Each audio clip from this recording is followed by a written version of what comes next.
बंगाल से करेंगे हम लोग, बिल्कुल करेंगे, निश्चित तौर पे करेंगे। आज इसकी हताशा इनके शुभेंदु अधिकारी के मुंह में दिखी है।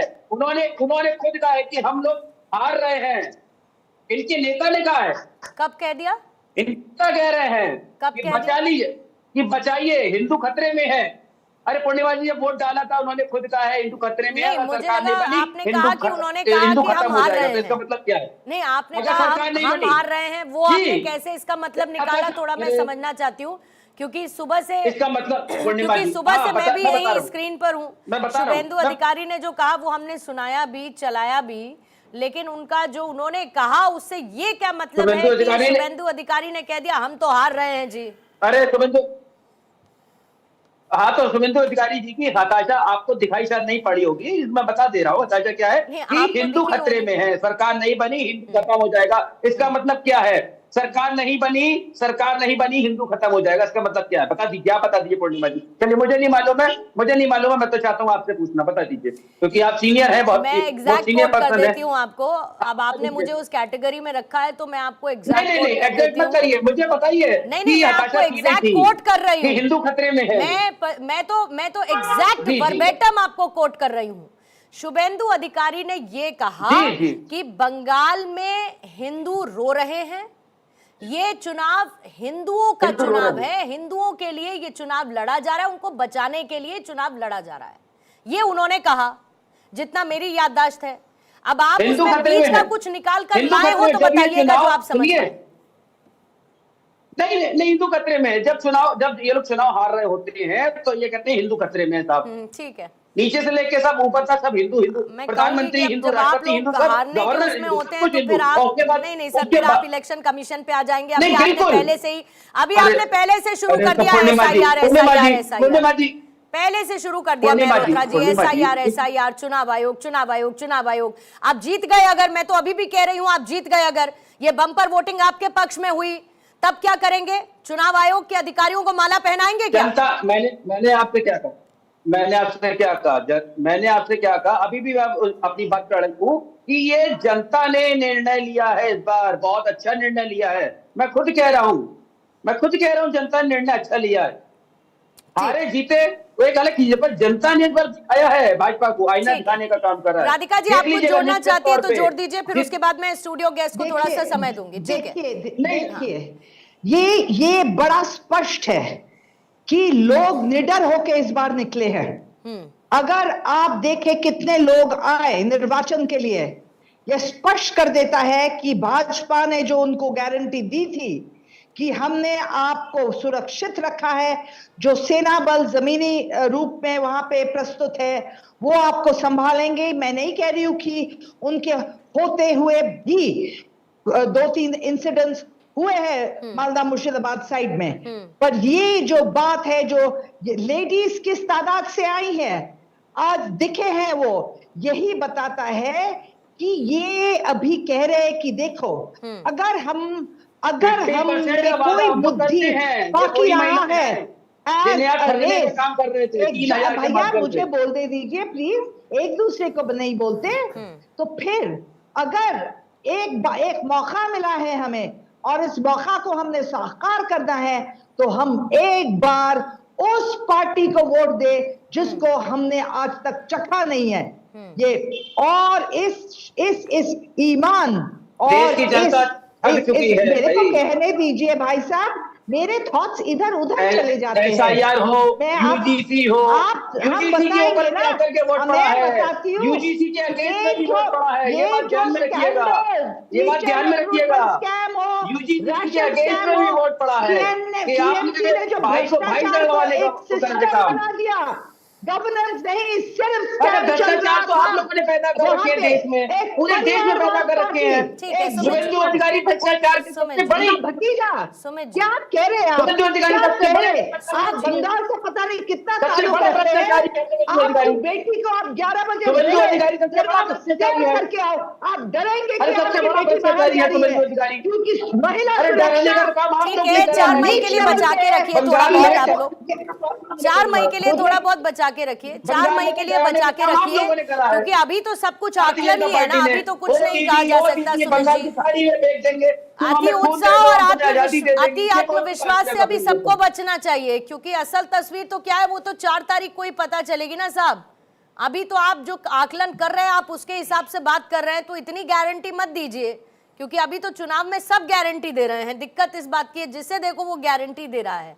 लेकिन बड़ी बात संजय राणा जी ये है कि जो चुनाव के अभी तक के वोटिंग परसेंटेज सामने आए उसमें बहुत बम्पर वोटिंग जैसे कूच बिहार में हुई 92.07% वोटिंग हुई, झारग्राम में 90.53, दक्षिण दिनाजपुर में 93, ये मैं 90 के ऊपर का आपको बता रही हूँ, और बीरभूम में 91.55।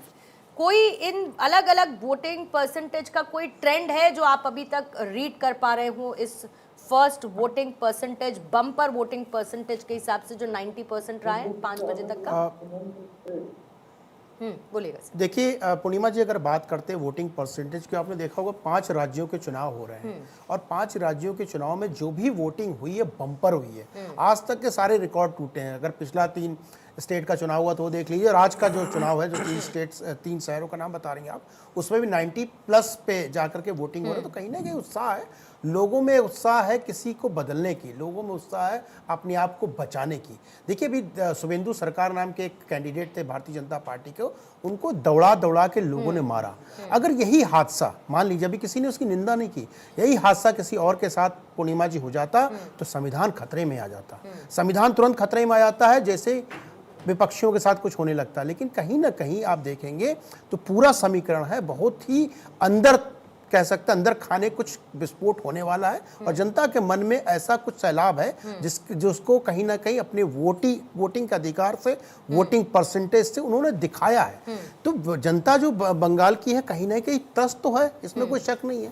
त्रस्त कानून व्यवस्था से, त्रस्त कह सकते हैं आप डेवलपमेंट से, डेवलपमेंट हो नहीं रहा है, कुछ रोजगार वहां पे आ नहीं रहे हैं, गुंडागर्दी चरम पे है, अराजकता फैल चुकी है, और जिस तरह से आप कह सकती हो डेमोग्राफी चेंजेस हो रहा, कहीं ना कहीं बंगाली मानस वहां पे परेशान है। अभी हम बहुत प्यार से अपने मित्र ईशान जी की बातें सुन रहे थे, इनके बगैर कोई गठबंधन नहीं बन सकता। बिल्कुल आपके बगैर कोई गठबंधन नहीं बन सकता, और दुनिया में ऐसा कोई अंक नहीं है शून्य के बगैर पूर्ण हो सकता है। शून्य के बगैर कभी कोई पूर्ण नहीं होता है। तो शून्य कहीं भी होगा, 100 बनेगा, 10 बनेगा, लाख बनेगा, जो भी बनेगा, शून्य का बहुत महत्वपूर्ण होता है। इसलिए मैं सम्मान करता हूं आपका कि आपके बगैर कोई गठबंधन बन ही नहीं सकता, क्योंकि आप शून्य हैं। लेकिन जब बात आती है दूसरे स्टेट की, देखिए अभी तमिलनाडु की आपने बात की, तो तमिलनाडु में क्या है ये बताइए। कांग्रेस इतनी बड़ी पार्टी, देश की सबसे पुरानी पार्टी है, और आज अमर बेल के समान है कि भैया हमको कोई ढो लो, हमको कोई बैठा लो, हमको कोई नैया पार करा लो। अरे इतनी बड़ी पार्टी को क्या डीएमके की जरूरत है, इतनी बड़ी पार्टी को क्या टीएमसी की जरूरत है।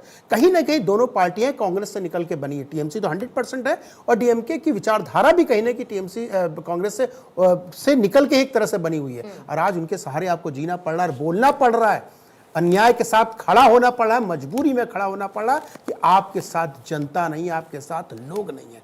इस देश की खूबसूरती है, डेमोक्रेसी की हम बात करते हैं पूर्णिमा जी, लेकिन इस देश की खूबसूरती भी कह लीजिए और देश का दुर्भाग्य भी कह लीजिए कि एक स्टेट में विधायक का कैंडिडेट जो है, भारतीय जनता पार्टी का कैंडिडेट हो, उसको दौड़ा दौड़ा के मारा जा रहा है, और कोई विपक्षी का पार्टी का कोई भी नेता अभी तक कुछ नहीं बोला। हमला हुआ उनकी गाड़ी पर, मतलब गाड़ी पे पत्थरबाजी, ये सब तो बहुत हमें छोटी बातें लगने लगी है। जिस तरह से दौड़ा के किसी को थप्पड़, लाल जूते और तहमत पहन के, तहमत बोला जाता है बंगाल में, तहमत पहन के लोग मार रहे हैं, कहाँ का ये दिखाता डेमोक्रेसी। ये तो गुंडा तंत्र है, गुंडों को आपने छोड़ रखा है, और ऐसे गुंडों को छोड़ेंगे तो क्या होगा। ठीक है, आपको लगता है सौरभ जी की बीजेपी ने बहुत हाई वोल्टेज कैंपेन स्ट्रैटेजी को प्लान किया? आप देखिए अभी तो हम फाइनल वोटर परसेंटेज का वेट ही कर रहे हैं कि 6 बजे तक फाइनल कितना वोटिंग परसेंटेज देखने को मिलेगा, लेकिन देखिए धुआंधार प्रचार और ये अग्रेसिव कैंपेनिंग, एक तरफ हार्ड वर्क भी कह लीजिए, और आपको ये पता है कि ये चुनाव आपके लिए करो या मरो की स्थिति में है।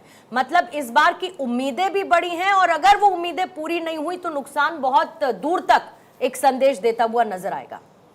नहीं, बिल्कुल पूर्णिमा जी, देखिए लगातार अब जो हम देख रहे हैं कि चुनावों के अंदर राज्य दर राज्य जो है वो वोट परसेंटेज वो बढ़ता ही जा रहा है। बिहार का चुनाव भी था, वो भी काफ़ी ऐतिहासिक वोटिंग वहाँ पर भी हुई थी। लेकिन ये तो मैं मानता हूँ कि एक तरह से चमत्कार है जो बंगाल में अगर 90% को आंकड़ा पार कर रहा है या 90% पर आ रहा है, साथ ही साथ तमिलनाडु, इन दोनों राज्यों में इतनी बम्पर वोटिंग का मतलब कहीं ना कहीं कुछ ना कुछ तो है। अब ये परिणाम तो 4 मई को पता चलेंगे, लेकिन इसका महत्वपूर्ण जो मैंने बताई थी 2 बातें हैं। एक तो चुनाव आयोग को बिल्कुल साधुवाद देना चाहिए, धन्यवाद देना चाहिए उसकी व्यवस्था के लिए।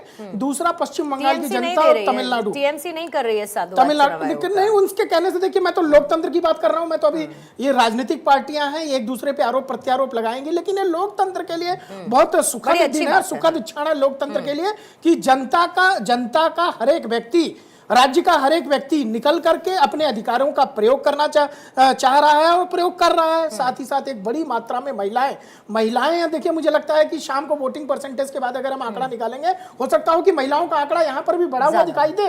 और जिस प्रकार से देखिए, मैं तो कहता हूं एक बात है कि पहले एक होती थी ईवीएम विलाप मंडली, जो चुनाव शुरू होने से पहले रोने लगती थी, अजी ईवीएम गड़बड़ होगी, ये होगा, ऐसे वैसे होगा। कुछ सालों बाद ये परिवर्तन हो गया चुनाव आयोग के ऊपर। वो पहले फिर अब चुनाव आयोग पे आ गए कि नहीं साहब, चुनाव आयोग खराब है, संविधान खराब है। अब एक नई बात अभी आपके पैनल पर थोड़ा देर पहले हमने सुनी थी, अब साहब कहते हैं कि अरे सरकार तो